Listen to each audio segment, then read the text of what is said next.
ayan, yes, sa wakas, after 5 months, maia-upload ko na itong North Loop na ginawa namin nung Pebrero. Kasabay na rin ito na naimbitahan kami nung may-ari ng shop na inuupahan namin. Hindi ko nga inaasahan na sobrang ganda ng pupuntahan namin. At dito nga, nakapag-island hopping pa kami, papuntang Palawi. At habang andito nga kami, talagang manghang-mangha kami sa nakikita namin dahil hindi ko rin nakalain na sa tuktok na pala ng Pilipinas to, mga mi. Grabe, napakalinaw ng tubig to, mga mi. Sobrang sarap, sobrang nakakatanggal ng pagod at stress. Tapos natsyempohan pa na kami lang yung tao dito na para bang nirentahan namin ang buong karagatan, Char. Sabi ko nga, kung may pagkakataon, talagang babalik at babalik ako dito. Isa nga to sa pinakamalinaw na napuntahan ko ng dagat. Nakakatuwa dahil almost 12 hours kaming bumiyahe tapos dito kami napadpad. Promise, talagang napakasulit. Kahit ulit-ulitin ko pa, hindi ako magsasawa.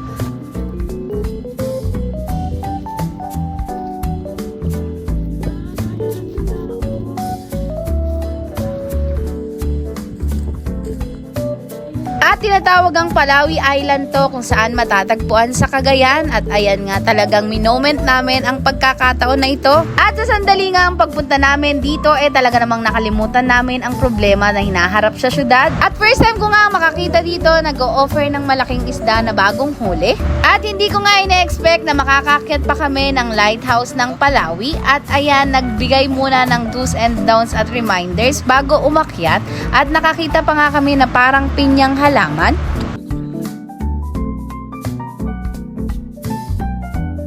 Kapag nga umakyat ka dito, kailangan meron kang dalang tubig at mahabang pasensya. Halina't samahan nyo ako kung paano ako namangha kung gaano kaganda ang mundo. Char.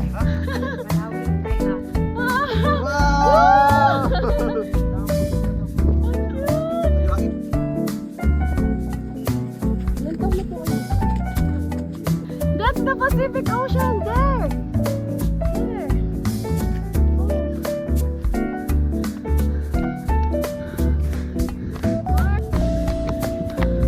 Yan.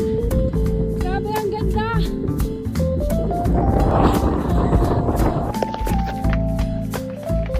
Ayan na. Kinain na.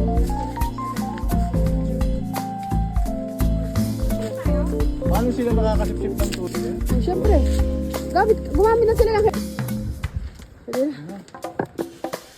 Ay! Ano pangalan ng ano yan? O diba, ang ganda, hindi ko rin nakalain na makikita ko sa personal yung mga ganitong klaseng lugar. Tapos nga namin mag-picture-picture dun sa area na yon, dito na kami napunta sa lighthouse. At isa na nga rin tong abandoned place o kung saan hindi na masyadong napupuntahan.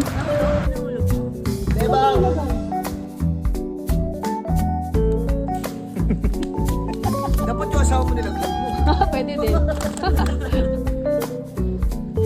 Kung dati nga pwede pang akyatin tong lighthouse na to, pero ngayon pansamantala nilang sinarado. Sa kadailanang ang pag-akyat doon hindi na rin safe. Tingnan mo naman yung pader.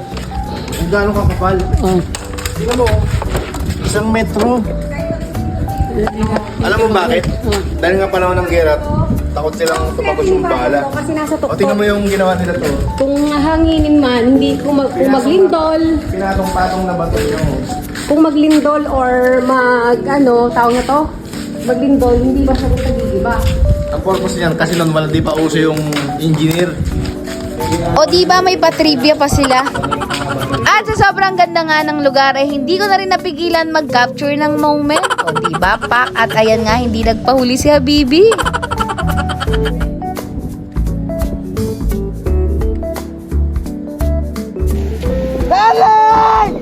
I love you! Ano daw? At ayan nga, mabalik tayo sa napakagandang lugar kung saan tanaw ko na ang Pacific Ocean. Matapos nga din namin makita kung gaano kaganda ang Palawi Island, bumaba na din kami. Kung gaano nga katagal ang pag-akyat namin, siya namang bilis ng pagbaba namin.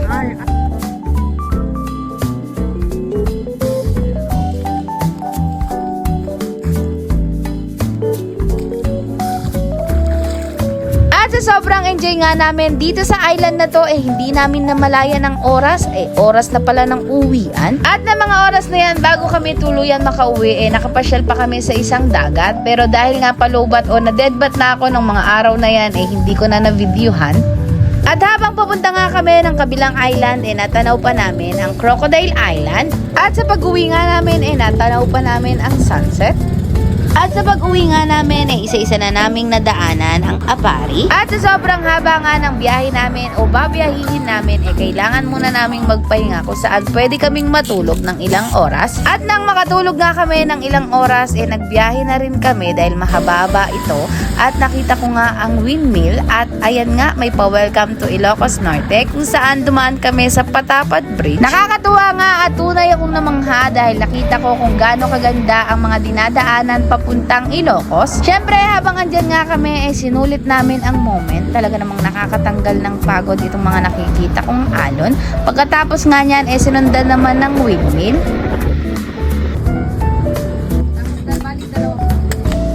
Dito kami lagi. At syempre, nauuhaw na rin kami kaya sakto naman na nakakita kami ng fresh buko. Matapos nga niyan, nakita ko na ang arko ng Pagudpod. O diba, ang sinasabi kong one day naging finally. At nang makarating nga kami dito sa windmill, merong palibring human drone.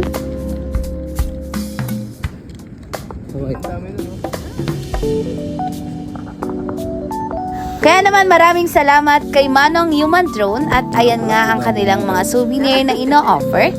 Matapos nga niyan, napadpad naman kami dito sa Military Park. Pagkatapos nga din namin magpicture-picture dyan at magbasa ng mga history, dito naman kami napadpad sa Church ng Paway. At dahil nga araw ng mga puso yan, at ayan, binigyan na lang ako ng ice cream na pa-flower. O diba, kunwari, sweet chore. At ayan nga, dahil nasa simbahan na rin kami, pagkakataon na rin namin para magpasalamat at humingi ng tawad. And yes, sa wakas, nakita ko na rin ang arko ng Ilocos Norte at kung saan matatagpuan ang pinapangarap kong lugar na mapuntahan, ang Vigan.